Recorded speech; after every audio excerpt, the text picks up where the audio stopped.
সাগর যখন ফাঁকা থাকে তখন ভারতীয় জেলেরা সাগরে ইলিশ মাছ ধরতে আসে বলে খবর পাওয়া যাচ্ছে, জানিয়েছেন মৎস্য ও প্রাণী সম্পদ উপদেষ্টা ফরিদা আক্তার।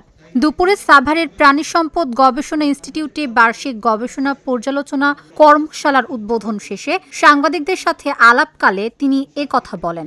এ সময় তিনি আরও বলেন, সাগরে যখন ভারতীয় জেলেরা আসে তা জানার পরে সাথে সাথে কোস্টগার্ডকে নির্দেশ দেওয়া হয় ব্যবস্থা নেওয়ার জন্য। সরকার চায় দেশের মানুষ ইলিশ পাক, সাগরে যেন কেউ চুরি করে মাছ ধরতে না পারে, সেজন্য সরকার কঠোর ব্যবস্থা নিয়েছে বলেও জানান তিনি।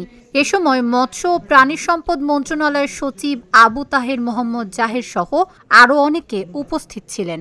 ভারত যদি ভুল করে আমরা ভুল করব না। আমরা যে নিষেধাজ্ঞার যে সময় নির্ধারণ করি সেটা হয় আশ্বিন মাসের পূর্ণিমা তারিখ ধরে তার 4 দিন আগে, এবং সেটা হিসাব করে মোট 22 দিন করা হয়। এখন ইলিশ মাছ তো ক্যালেন্ডারের তারিখ ধরে ডিম পারবে না, ঠিক আছে, সে চাঁদের তারিখ ধরে, পূর্ণিমা, অমাবস্যা এগুলি ধরে করে। এখন ভারত তারা টেকনিক্যালি যদি করে থাকে, আমরা সেটা তাদের বিষয়টা আমি মন্তব্য করতে চাই না, কিন্তু আমাদেরটা গবেষকরা, বিএফআরআই, এমনকি আমরা যে মিটিং এ সিদ্ধান্তটা নিচ্ছিলাম সেখানে জেলে প্রতিনিধিরাও ছিলেন, এবং তারা যেহেতু সাগরে থাকেন, নদীতে থাকেন, তারা জানেন যে কোন সময় ইয়ে হয়।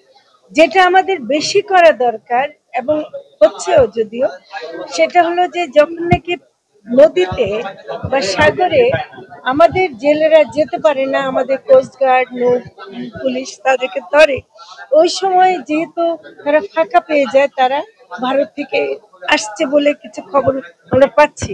আমি সাথে সাথে কোস্টগার্ড এবং তাদেরকে জানিয়েছি, এবং তারা বলছে আমরা ইমিডিয়েটলি ব্যবস্থা নিচ্ছি।